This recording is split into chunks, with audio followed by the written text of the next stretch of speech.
ഇന്ന് നമുക്കൊരു സംഭവം ഉണ്ടാക്കാം കേട്ടോ. അതിനായിട്ട് ഞാൻ ആദ്യം നമ്മുടെ ഇഡ്ഡലി പുഴുങ്ങുന്ന പാത്രമല്ലേ, ഇഡ്ഡലി പുഴുങ്ങുന്ന പാത്രത്തിൽ ഇതുപോലെ കുറച്ച് തേങ്ങ, അതുപോലെ വെളുത്തുള്ളി, ചെറിയുള്ളി, ഉപ്പ് എല്ലാം കൂടി ചതച്ച് വെച്ചിരിക്കണം. ജസ്റ്റ് ഒന്ന് ചതച്ചാൽ മതി. എന്നിട്ട് ഇതുപോലെ നമ്മുടെ അപ്പം ഉണ്ടാക്കുന്ന ഇലയില്ലേ, ഇടനയില, ഇടനയിലയിൽ വേവിച്ച കുറച്ച് ചോറും ഇടയ്ക്കിടയ്ക്ക് പുട്ടിനിടുന്നത് പോലെ നമ്മൾ ആ ചതച്ച് വെച്ച അതും ആ കൂട്ടും ഈ ചോറും കൂടെ ഇങ്ങനെ ഇടനയിലയിൽ പൊതിഞ്ഞ് വെക്കുക. എന്നിട്ട് നല്ലപോലെ ആവി കയറ്റുക. ഒരു 10-15 മിനിറ്റോളം ആവി കയറ്റിയതിന് ശേഷം, നല്ലപോലെ ആവി ആയതിനു ശേഷം തുറന്നിട്ട് നമ്മൾ അതിൻ്റെ ഉള്ളിൽ നിന്ന് അതൊന്ന് കഴിച്ചു നോക്കണം. അപ്പോൾ നമ്മുടെ ഈ ഇലയുടെ ടേസ്റ്റും ഈ ചോറും ഇതിൻ്റെ ഈ മുളകും ഇതെല്ലാം കൂടി ആകുമ്പോൾ നല്ലൊരു ടേസ്റ്റ് വരും.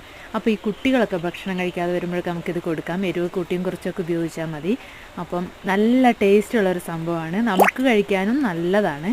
അപ്പോൾ എല്ലാവരും ഒന്ന് ട്രൈ ചെയ്തൊക്കെ നോക്കണേ. ഇടനയിലൊക്കെ കിട്ടുന്ന സമയത്ത് വാഴയിലയിലും ചെയ്യാം, പക്ഷേ ഇടനയിലയിലാണ് ടേസ്റ്റ്. Thank you.